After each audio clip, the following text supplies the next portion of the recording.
Everybody say, praise the Lord. Praise the Lord. It's not in vain. Anong ibig sabihin? Ano ang punto?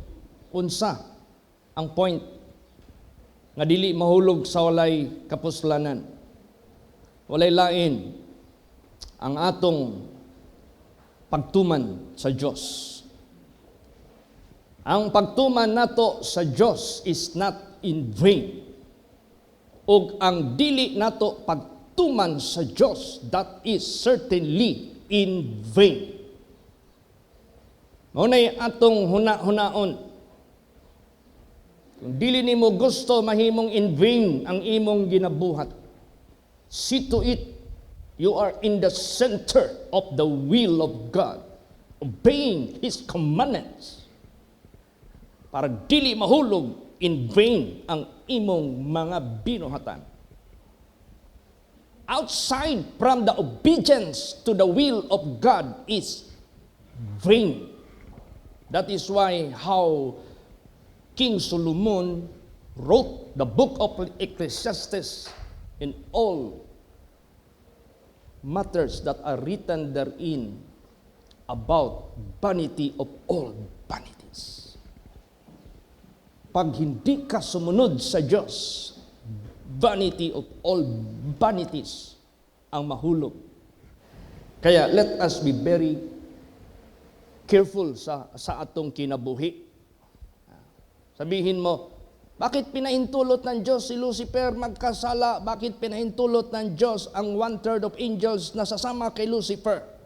I tell you, isa na paglalang ng Diyos sa mga anghel, they have given the so-called freedom. Freedom of choice. Ang tao, bakit? May gumagawa ng masama, may gumagawa ng mabuti. Ginawa tayo ng Diyos, hindi robot. The greatest gift we can consider na binigay ng Diyos, na gihatag sa Diyos sa ato, the freedom. Praise the Lord! But always remember, every choice of a person that he will choose, there is a consequence. Timani na ninyo, di na ito na kalimtan. Ang pagbuhat sa Diyos kanato, dili ta sama sa robot. Nawa tay freedom. Ang pinakalisod nga kinabuhi nini sa kalibutan kung wala kay freedom sa imong kinabuhi. But remember, every choice of a person nga iyang pagapilion, there is always a consequence. Apan ang Diyos dili mo biya kanato to lead us, to guide us. That is why ang iyang guidance nga ginahatag kanato, it's not in vain if you follow His guidance. That is why according to first verse, pakibasa po, 1 Corinthians 15:58. Praise the Lord. Therefore, my beloved brethren, be ye steadfast, unmovable, always abounding in the work of the Lord, for as much as ye know that your labor is not in vain in the Lord. Yes. Sa atong kinabuhi, dili na pwede karon magtanga-tanga. Di na pwede karon magbinugok. That is why the Bible says, be ye not unwise, redeeming the time because the days are getting evil. You should know what the will of God is. Di na panahon karon magtanga-tanga. Di na panahon karon nga imong i-neglect ang guidance sa Diyos because everything will become in vain. Mahulog sa walay kapuslanan. Panahon karon maging wise in the presence of God, not within yourself. Dili kay magpaka-wise ka sa imong kaugalingon ug dinhi sa kalibutan. Because the wisdom of this world is foolishness in the eyes of God. And the wisdom of God is foolishness with men. You have to suffer the consequence. Kung gusto ka magpakawise sa Diyos, you will suffer persecution because people may think and call you a fool. Never mind. Never mind. Tawagan ka ng loko-loko sa sanglibutang ito because you follow the guidance of the Savior of universe, or the Savior of all people and the Creator of the universe. Never mind. Panahon na karon, nganong giingon man din ha, therefore my beloved brethren, be steadfast, unmovable, na ipagsulay maabot sa atong kinabuhi, to test us, to try us. Na ipagsulay maabot sa atong kinabuhi. God anticipated that already after the war in heaven that has been done. Nahuman ang gira dito sa langit na ay gusto mo dethrone kaniya. Na-anticipate na sa Diyos as what in the Revelation chapter 12, after Satan was defeated up there in heaven and he can never have any percentage of chance to have the victory over against God. Walang 1% na pwede siyang manaig sa Diyos. That's impossible and that is against the truth. In vain ang lahat na ginawa ni Lucifer. In vain ang lahat ang desisyon na pinili ng 1/3 of angels. So, in making decision, let us be very careful because every choice that you choose, there is a consequence. May resulta yan. Hindi pwede walang resulta. So, in terms of obedience to God, be steadfast. In terms of faith in God, be steadfast. In terms of the work of the Lord, be steadfast, unmovable. Hindi yan maging in vain. Amen? Amen. Praise the Lord. Praise the Lord. Hindi yan maging in vain. Kaya nga sinabi dyan, poverty and shame that refuseth instruction. We are instructed by God to be wise. We are instructed by God to be obedient to all His guidance. If you refuse to do so, ayaw mong gumawa, di ka mo refuse ka, kaya di ka yun gusto magpag-guide, di yun ka magpatambag. Poverty and shame shall be to them that refuse instruction. Eh, saan mo yan makukuha? Walang honor doon sa impyerno. Walang riches doon sa impyerno. If you don't recognize it, consider it, not meaning to say it will not take effect against you. No! You will regret it forever and ever. Yung mga tao iba, ay huwag tayong maniwala sa Diyos so that hell will not take effect on us. Who told you? Kaya nga sinabi nga ng Diyos, my word shall not return unto me void, but it shall accomplish to which I please. Bakit? Yung hindi naniwala sa Diyos sa panahon ni Noah, hindi sila napahamak. Yung mga tao refusing to believe and consider that God is holy sa Sodom and Gomorrah, hindi sila nakatikim ng kapahamakan. Don't be deceived. Huwag kang magpa-deceive. So, be steadfast, unmovable, in terms of obeying God. Sa pagsunod mo sa Diyos, sa imong pagtuman diha sa Diyos, di ka gid dapat mamove para makatikim jud ka, makatilaw jud ka nga dili gyud na in vain 100%. Unsa may moabot diri sa ato ngano magmalig-unon man gyud ta sa pagtuman dinha sa Dios. Kung naman tay ginalig-on sa atong kinabuhi, way lain pagtuman sa Dios. Mao nay pinakasentro para dili mahimong in vain ang imong kinabuhi dinhi sa kalibutan. Imagine that, even though you gain the whole world, it is everything that you possess are still in vain, considerable as in vain. What does profit a man, even you gain the whole world, but you lose your own soul because you refuse to receive the love of God, because you refuse to be steadfast, to be unmovable in obeying God. So, ano pa lang mangyari? Someday mo abot din sa kalibutan. Nganong gimanduan kita, be steadfast, be unmovable. Ngano man, kay tayo ugod tatanan sa Diyos dinhi. Basahon na to pa na. Luke 21:36. Praise the Lord. Watch ye therefore and pray always, that he may be accounted worthy to escape all these things that shall come to pass, and to stand before the Son of Man. Alright. Gusto ng Diyos, watchful ka. Gusto ng Diyos, prayerful ka. Para maging worthy ka na maka-escape sa darating dito sa mundo. Ano yung darating dito sa mundo? Basa. Revelation 3 verse 10. Praise the Lord. Because thou hast kept the word of my patience, I also will keep thee from the hour of temptation, which shall come upon all the world to try them that dwell upon the earth. Yan yung darating sa mundong ito. The hour of temptation which shall come upon all the world to try them that dwell upon the earth. Dapat worthy ka na maka-escape dyan.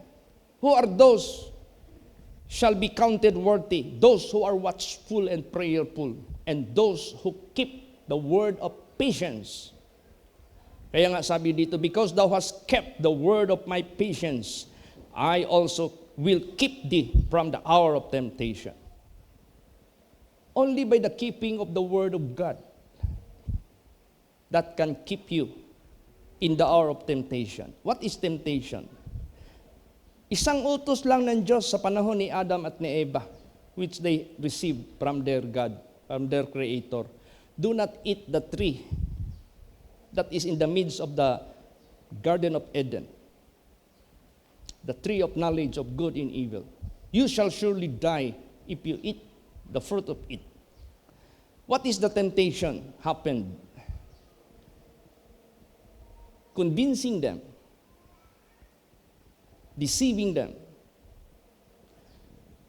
enticing them, tempting them to violate the commandment of God with promise of gain and pleasure, and giving false assurance that nothing will happen for them. But it was a great lie. Malaking kasinungalingan. Same thing will come to us. Same thing, same temptation. Same that is led by Satan. Same temptation led by Satan nangyayari sa buhay natin sa buong mundong ito. Kaya kailangan talaga tayo maging watchful and prayerful para maging maka-escape tayo sa darating yung tinatawag na the hour of temptation. And only the keeping of the word of God, the keeping of the commandments of God. Kung sana they kept the commandments of God, they were not tempted to sin. Hindi sana sila matutukso sa pagkakasala. But because they refuse to keep the word of God, the commandments of God, they choose the wrong choice. And always, kung magkamali ka sa pag-choose sa iyong choice, there is bad consequence na magdudusa ka. But if you have the right choice for you to choose, it's not in vain. Hindi yan mahulog sa walang kabuluhan. Kaya, na-anticipate na yan ng Diyos. Kaya nga alam mo nung natapos yung war doon sa langit, tapos binagsak na niya si Lucifer, si Satanas dito sa mundo with the 1/3 of angels. Anong sabi ng Diyos? Woe unto you, the inhabitants of the earth. So God anticipated already that Satan would destroy us, people of God. Woe unto you, the inhabitants of the earth. We are those inhabitants that being addressed by God, not the animal kingdom, not the plant kingdom, but the one who made in His likeness. Na-anticipate na yan ng Diyos. Woe unto you, the inhabitants of the earth. Satan is come unto you with a great wrath. Di mo alam? Nag-disobey ka sa Diyos. Pag nag-disobey ka sa Diyos because you refuse to obey God and rather you want to obey the deception of Satan, That is the work of his wrath. Gawa ng puot ni Satanas sa buhay ng tao na mag-disobey ka. Because I want to destroy you. I want to disinherit the kingdom of God sa buhay mo. Inggit si Satanas. Bakit galit na galit si Satanas sa atin? Because he had but a short time. Maiksi na lang ang kanyang panahon. Consider natin yan. Maiksi na lang ang panahon ng ating paghahanda, ang ating paghihintay sa ating Panginoong Hesukristo. Praise the Lord! Kaya si Satanas, grabe yung pagsisikap niya to destroy humanity by tempting them to disobey the Creator of all from His commandments. Having promise of pleasure or gain and false assurances. And yet, dami pa rin mga taong nadideceive niya. Kung ilan ang tao na ayaw maniwala ng buong puso sa Diyos, that is the number that shall be deceived of Satan. Because God said, if you do not receive my love, I will send a strong delusion that you should believe a lie.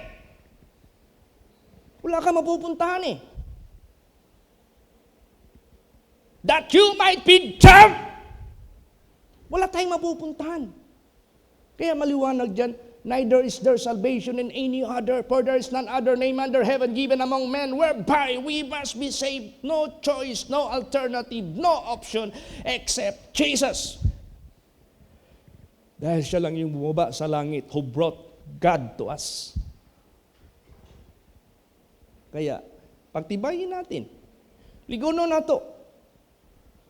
Na mahimutang steadfast, mahimutang unmovable sa pulong sa Diyos nga natong nadawat, not to transgress, not to neglect, not to despise, not to belittle. But let us exalt His word above all His name. Let us obey the word of God. Praise the Lord. Mga hulugan man ng kamatayan, yes. Mga hulugan man mawala ka ng trabaho, yes. Mga hulugan man i-persecute ka ng maraming tao, yes. Kahit ano pa. At all cost. Ano man lang yung kaunting pagtitiis? That is why Paul said the suffering of our lives are not worthy to be compared of the glory that shall be revealed unto us. Kung naniwala ka. Kung gunggong ka pa rin ngayon, bobo ka pa rin ngayon, hindi ka naniniwala sa salita ng Diyos, for you, the word of God is non-effect. Kawawa ka. Kaya nga yung salita ng Diyos, while you hear the voice of God, harden not your heart. Let your heart have the proactive. Anong proactive? Nag-react ka sa word of God. Proactive. Positive. Ang iyong ipinakita. Naniwala ka at sumunod ka na parang isang bata. Naniwala ka at sumunod ka parang isang taong luko-luko sa sanglibutang ito. Never mind. Paul said, for me, the preaching of the gospel of the cross is foolishness. But for us who believe, it is the power of God. Because you have the right choice. Tama ang pagpili mo. Praise the Lord. Kaya sa buhay natin, dikit tayo dito sa katotohanan ng Diyos. Huwag kang angtod karon kang akagihapon o kang kagihapon, nagyapoy liki, nagyapoy space. Hantod karon, maduhaon ka, hantod karon. Wa kang gihapoy pagpangandam sa imong kinabuhi. Ayaw. O, tanaw si Samuel, ilang taon lang si Samuel, hindi nakarating ng 58. Okay lang 'yon. Kasi the end of the part of his life, positive man. yung kanyang plano, yung kanyang gusto. Maganda yung testimony ng kanyang ate. Bumili na sila ng motor, gusto niya magsimba sa Marbel. When in fact, it was his last habilin. Doon niyo ako sa Marbel ihaya at doon niyo ako ilibing sa Matalang. Because I grew up in that place with my parents who served God. And I want that environment to be there. Tinupad yun. Praise the Lord. So yung thought niya, kahit mahina na siya, simba, pakinig sa salita ng Diyos. So, let us grab the opportunity every time God gave us the chance, yung pinaka-chance. Huwag tayong magkalimot. Huwag mong sabihin, Pastor, ka naman lagi mga disobedient din na makakaon, malagi nagtulog ka adlaw. Wala mga disobedient din ha, tanaw na ko, murag, sige malang gihapog bakasyon. Malipayon malagi na sila. Daghang makasasala sa tibuok kalibutan, sa hilabihang pagkadato Manila. Bakit ka mainggit? Bakit tayo mainggit? Bakit ka mainggit? Ano ba nakakainggit talaga sa totoo lang? Di ba ang pinaka nakakainggit? Yung wala ka ng kamatayan. Samantalang yayaman ka sa sanglibutang ito, mamatay ka rin, hindi mo rin madadala. Tapos kung hindi ka pa huminto sa carnality mo, unholiness, ungodliness, mag-suffer ka pa. Unending na suffering. Kaingitan mo yan? Yan bang gusto mo? See? Kaya, yung magpakawise ka sa Panginoon, full ka sa tingin ng tao. Magpakawise ka sa sanglibutang ito, full ka rin sa tingin ng Diyos. O saan ka ngayon? Which you prefer? To be full among the eyes of the world? Or to be full in the eyes of God? Saan? Kaya, people of God, mga minamahal kong mga anak ng Diyos, magpakawise tayo. Magpakawise tayo. Maiksi lang buhay natin sa sanglibutang ito. Ilang funeral services na ang aking siniserbisyuhan. At yung kamatayan na yan, papunta lahat yan sa atin. We are bound to that. There are two things that we cannot avoid. Death physical and judgment of God. But there is something that is avoidable that God would like for you to avoid, the second death. Avoidable pa yan. Pero if you don't bother and if you don't mind to avoid it, and you are being caught sa kamatayan mo, dala-dala mo pa yan, you don't mind it, you can no longer avoid it. Hindi ka na maka-avoid yan. If you are being caught unprepared. Yan ang ibig kong sabihin. Be steadfast, be unmovable, always abounding. Anong inuutos ng Diyos sa atin? Praise the Lord. Anong inuutos sa atin? Sige, tingnan mo. If you can see those sinners who are excelling sa material possession, worldly fame, bakit? Di ba din tayo binigyan ng Diyos ng blessings? Di ba tayo binigyan ng Diyos ng favor? But only the difference is that we do not put our heart on those things. Because the Bible says, if riches increase, do not put your heart there. Lay not treasure on earth, but lay up treasure in heaven. So, gusto ng ating Panginoong Diyos, ayaw niya na i-neglect natin ang truth of God, then after that, you failed to believe it. You will regret it forever and ever na wala namang lunas. Wala nang solusyon. You will be forever there, eternally. Imagine that. What is the consequence if you got a wrong choice? If you choose the wrong direction.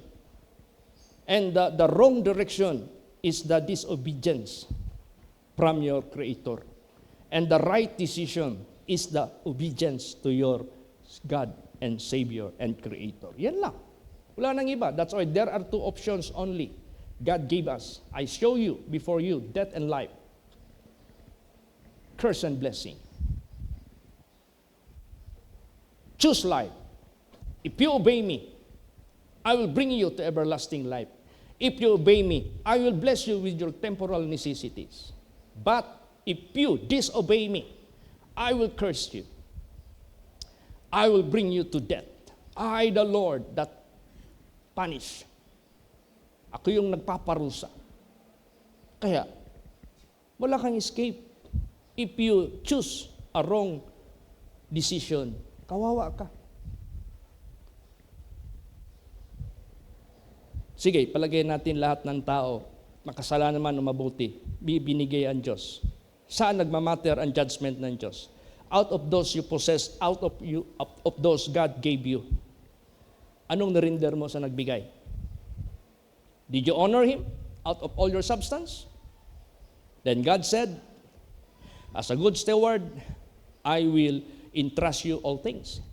Samantalang, you possess from God everything, and yet you dishonor God, and yet you deny God, God will take it from you and bring you to eternal poverty. Yan ang katotohanan. Still, ang Diyos pa rin ang maghahari sa lahat. He is the King of Kings and the Lord of Lords. Praise the Lord. Kasi wala namang matatanggap ang tao if God will not give it to someone. Basahin natin yan. John 3:27. Praise the Lord. John answered and said, a man can receive nothing except it be given him from heaven. Yes, that's true. Hindi ka maging tao unless God made you. You cannot have anything unless God gave you. But the question is, anong ginawa mo sa giver? Anong ginawa mo sa Creator? Did you honor Him? Did you give glory to Him? Did you honor God out of all your substance? Because after that, you have done right if you honored God. And God said, you are trustworthy of temporal things, small things, I will entrust you more things and all things. Tapos yung mga tao naman who receive something from God and yet they deny God, they dishonor God, they refuse to believe God, they refuse to glorify God, anong sabihin ng Diyos? All right, since I am the owner of your soul, God said, the soul of the Son and the soul of the Father is mine, and the soul that sinneth, you will die. I will take it because I am the owner, nobody can prevent it, and you will die the second death. What can you do? The riches which God gave to you. Hindi mo may inonor ang Diyos. Kaya ang masaklap. Kaya, children, be wise in the presence of God, not in the presence of the world. Praise the Lord. Dito tayo magpaka-wise, dito tayo maging unmovable, dito tayo maging abounding sa Kanya. Alam mo yung first verse na yan? That is the last verse of the chapter of 1 Corinthians 15. If you read the upper verses, before that verse na sinabi, kaya pala sinabi doon, be steadfast, unmovable, always abounding the works of the Lord, for as much as you know your labor is not in vain. Ano pala yung tinutukoy doon? Ano pala yung hina-highlight ng Diyos doon? What are those subjects na gusto ng Diyos ipaintindi sa atin? Basahin natin yan. 1 Corinthians 15:51 hanggang 54. Praise the Lord. Behold, I show you a mystery. We shall not all sleep, but we shall all be changed. In a moment, in the twinkling of an eye, at the last trump. For the trumpet shall sound, and the dead shall be raised incorruptible, and we shall be changed. For this corruptible must put on incorruption, and this mortal must put on immortality. So when this corruptible shall have put on incorruption, and this mortal shall have put on immortality, then shall be brought to pass the saying that is written, Death is swallowed up in victory. Yan, maliwanag. Darating ang panahon, lalamunin ng katagumpayan ang kamatayan.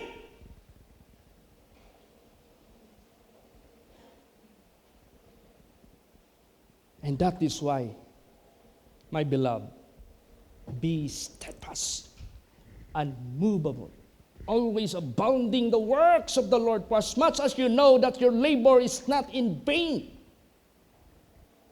because the victory will swallow death. But if you will not be steadfast and unmovable, ayaw mong maging steadfast, ayaw mong maging unmovable sa Panginoong Diyos, death will swallow you victoriously. And that is the second death. Saan ngayon ang gusto mo? Lalamunin ka ng kamatayan sa ikalawang kamatayan, siyang manaig sa buhay mo, forever and ever?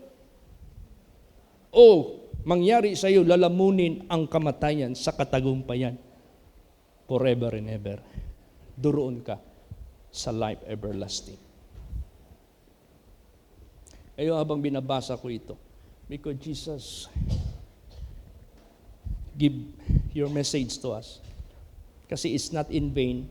So naghanap ako sa Bible ng it's not in vain. Because ito yung tukma sa choir. Pero nagtanong ako, why this verse is being encouraged, being exhorted. So pag binasa ko doon sa upper verses, yung background ng verse na ito, why it is being said, doon ko na feel yung importance. Why we should be steadfast, why we should be unmovable, so that we can swallow death by victory. Praise the Lord. This mortal body will be changed to immortality. This corruptible body will be changed into incorruptible body. When is that? Whether we are dead or living or alive, that will occur anytime. Kung si Satanas, alam niya, he hath but a short time, and that is why his wrath is against the humanity, which God created in his likeness. Because Satan knows these creatures of God, humanity, will be the one to inherit the kingdom of God. He got jealous because he was ousted. He was kicked out. He was expelled. Kaya nga mayroong warning sa Diyos sa atin, we need to die. As water spilled on the ground, you cannot gather it again. And God is no respecter of person. But God devised means that your banish shall not be expelled from Him.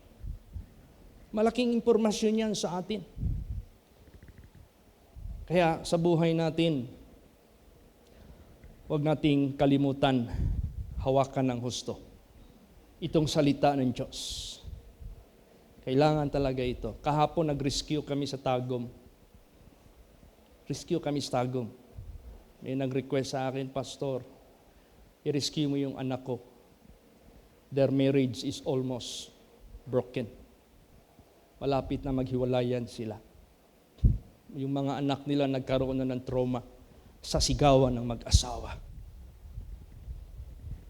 Imagine ang mga anak nagkaroon na ng trauma dahil sa awayan, banggayan ng mag-asawa. Kaya pumunta kami doon. I did pray God, Lord, rescue this couple. Because the mother begged for your mercy. Punta kami doon. kung paano ako magkasal. Yun ang ginawa doon. Sabi ko doon sa kanila, according to the Word of God, if you cannot see the value of yourself, you cannot put value on your marriage. Tingnan mo muna what is your value. So, binigay ang Word of God. You are ear of your Creator for His eternal kingdom. Makarinig ka lang ng tao dito. Di ba maraming nang hinayang sa namatay na doon sa Amerika, si ano apelido noon? Manotok ba yun? Yung ear ng Rostans. Di ba maraming nang hinayang? Sayang naman. Namatay lang, hindi niya napakinabangan yung mamamanahin niya. What are those things to be inherited by anyone out from the riches of their parents? After that, you will leave it all together, having nothing in your hand. Wala ka madala dyan. Ang pinakahinayang, yung mag-i-inherit ka na forever mong mapakinabangan walang hanggan eternally. Yun ang masaklap if you fail to inherit it. That is why you are so valuable. Praise the Lord. Eh, ganun din sa buhay natin. Don't exchange for anything. Be not like Esau who sold his birthright. Huwag nating gayahin nun si Esau. When the blessing is already given to Jacob, the Bible says he sought with tears, but there is no place for him for repentance. Wala na, di niya na ma-recover yung blessing na kanyang dineglect. Kaya sa buhay natin, huwag kayong pa-isnab-isnab sa isip nyo, sa puso nyo yung salita ng Diyos, parang walang kwenta sa inyo. Nako, sabihin ko po sa inyo, kasama ka na doon sa sinabi dyan, woe unto you.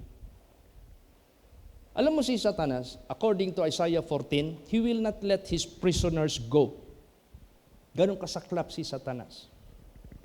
Pag hindi ka lumapit sa Diyos, who can set you free by the truth of God? Wala ka, bilanggo ka pa rin.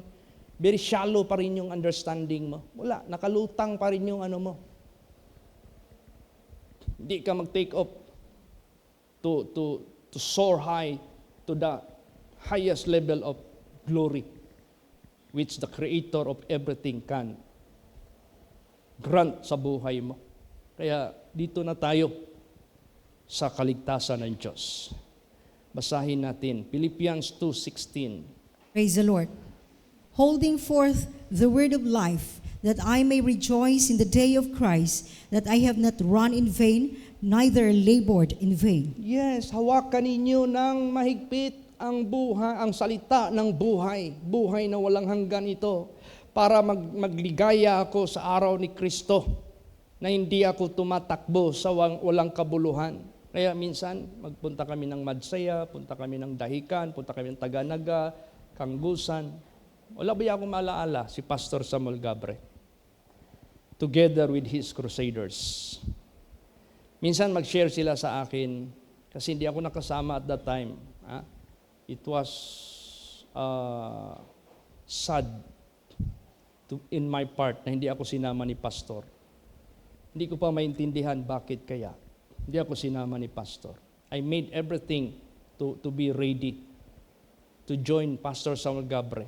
But all of a sudden, he asked me, Chito, maiwan ka dito. Praise the Lord. No murmuring, no disputing, no complaining. Di ko alam.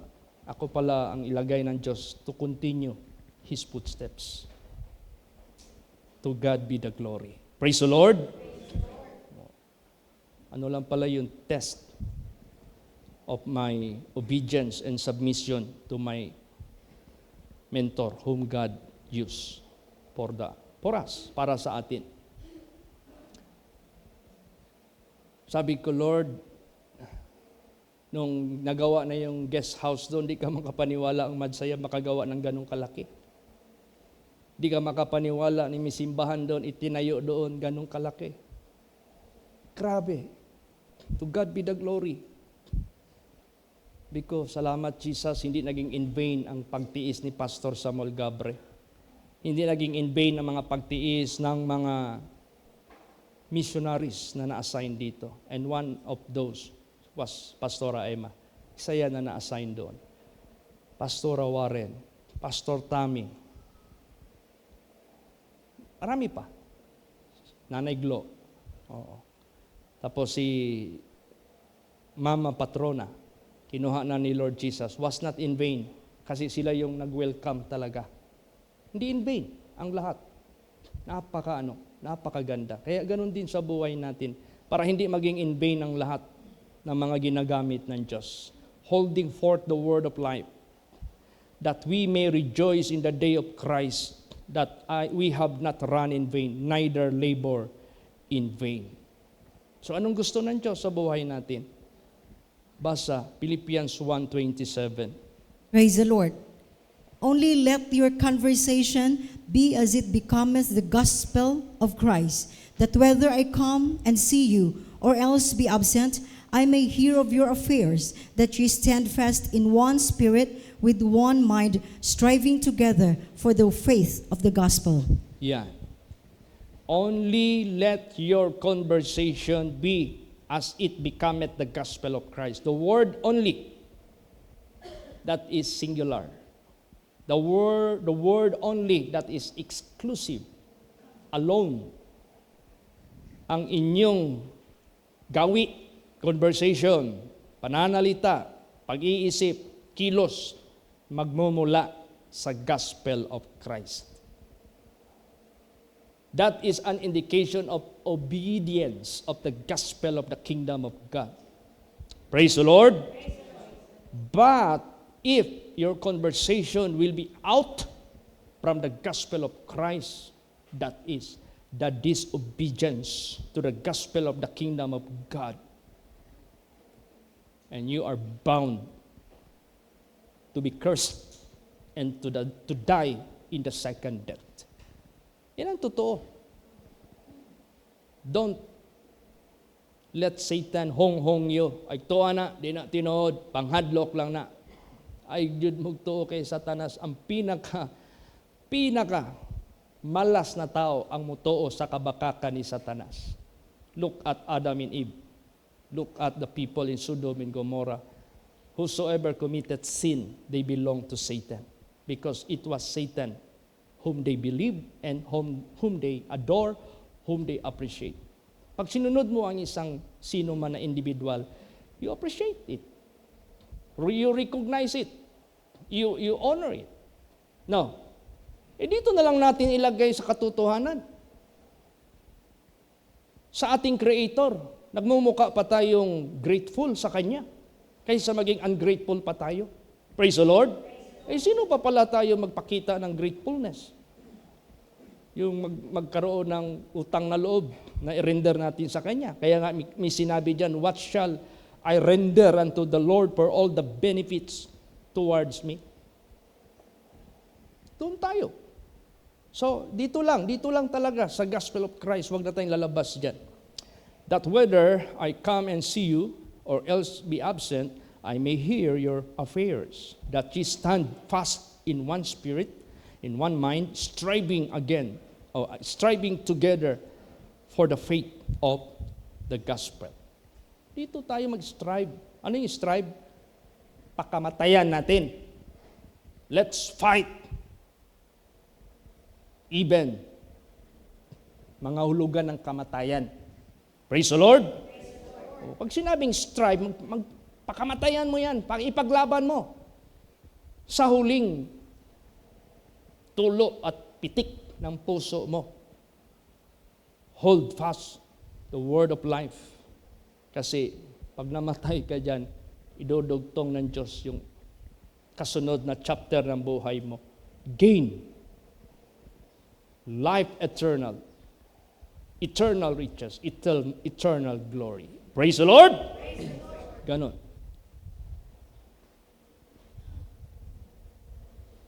So, I hope and I pray na hindi maging in vain ang aming paglilabor para sa inyo po. At yung mga labor ninyo, sa paglilingkod sa Diyos, hindi maging in vain. Basahin natin. 1 Thessalonians 3:5. Praise the Lord. For this cause, when I could no longer forbear, I sent to know your faith, lest by some means the tempter have tempted you, and our labor be in vain. Yes. Mamaya hapon after sa lunch, rest lang konti. I would like to announce, I forgot pala, na wala tayong evangelistic service dahil bukas mag-arrive na ang young people to have their spiritual youth camp.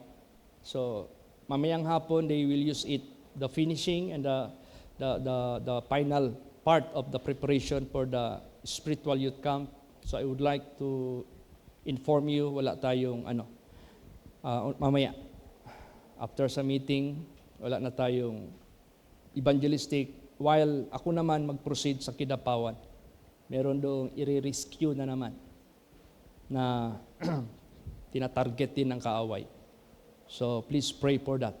Praise the Lord. Ang dami nang i-rescue ngayon. Grabe. Kami ni Pastor Tam, grabe yung busybody namin. Binibigyan kami ng strength ni Lord Jesus. So, tuloy lang tayo. Praise the Lord. Hindi naman tayo makakarating kung hindi tayo bibigyan ng lakas eh.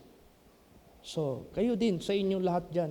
Ano yung binigay ni Jesus sa inyo na lakas? Sige, suporta kayo sa gawain. Kasi magmi-meeting tayo. Ito meeting natin mamaya is all about New Year, food preparation and program. Next meeting natin will be the pledge of all members. Lahat ng mga pastors will ask the members to make pledge. Tanggalin na yung happy sharing na ginagawa natin. Pledge na. Minimum of 10 pesos sa young people, minimum of 20 pesos sa mga adult monthly. But if it is too light for you and too small for you that amount, you are free to make greater than that. You are welcome. Praise the Lord. Kami naman ng mga pastors, nag-pledge na kami. Nag-total ng 13,000 something out of 43 pastors ang monthly namin. Hindi pa kasali yung the rest na mga pastors hindi nakasama. Baka mag-abot pa yan ng palagay natin na roughly 18,000 monthly yung contribution namin.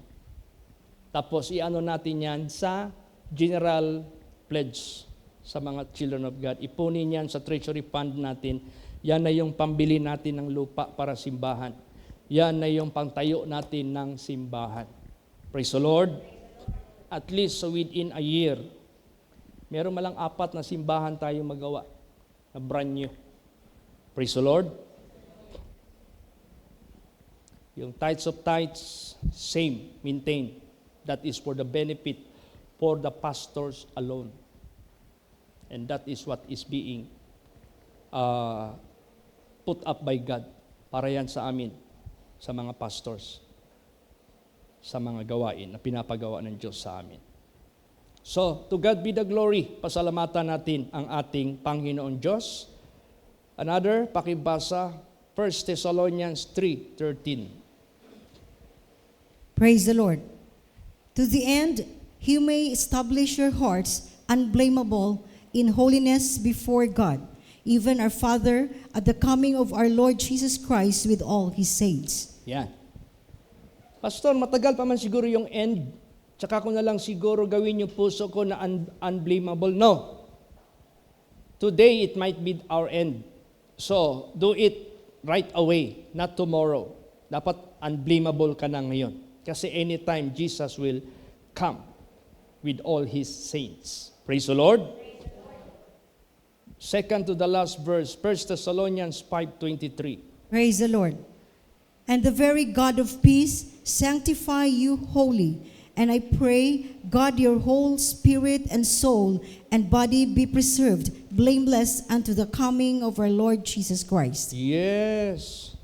Yung buong espiritu mo, buong kaluluwa mo, buong katawan mo ma-preserve na walang dungis hanggang sa pagbalik ng ating Panginoong Hesukristo. So this body must be untouched from any vices, from any worldliness, from any sin. And our spirit and our soul must be purified by the Word of God until sa pagbalik ng ating Panginoong Kristo. What is the characteristic of the coming of Jesus Christ? Last verse, Revelation 22:12. Praise the Lord. And behold, I come quickly, and my reward is with me, to give every man according as his work shall be. Praise the Lord. Yeah. Quickly. Anong quickly? In a moment. What is a moment? Quicker than split second. Very quick. That is why kung basahin mo yung Bible, nung bumalik si Jesus Christ, two are grinding. One is taken up and one is left behind. Two were sleeping. One is lifted up and gone into heaven, and the other one is left sleeping, left behind. Because ang pagbalik ni Jesus Christ, that is the time and the moment or the day or the hour where the people of the world does not expect that He will come. And only the wise who knows what to do. Praise the Lord. And what is that wisdom of among the wise na alam nilang gagawin? You must be found always ready at all times. That is why the Bible says, describing the 5 wise virgins, and they that are ready went in. Ready ka always. Huwag kang kumpiyansa. So yan, I come quickly and my reward is with me to give every man according as his work shall be. Huwag niyong isipin na, ay pastor, gusto ko yung katulad sa magnanakaw. Last moment, gusto ko yung nangyari sa lolo mo, sa tatay mo, kay Tatay Erning, last moment. At gusto ko, no, sabihin ko sa inyo, ayaw nyo ba na meron kayong tatanggapin according sa work natin? Treasure it. Praise the Lord. Hindi in vain lahat yan. Talagang mapipil talaga natin sa langit what you have done here. You will appreciate it. What you failed to do here, you will regret it. Kaya nga, every choice that you choose, there is always a consequence. Kaya, magsikap tayo, magsipag tayo sa mga moments na binigay ng Diyos sa atin. Let us treasure it with God. Amen? Praise the Lord. Magatindog ang tanan.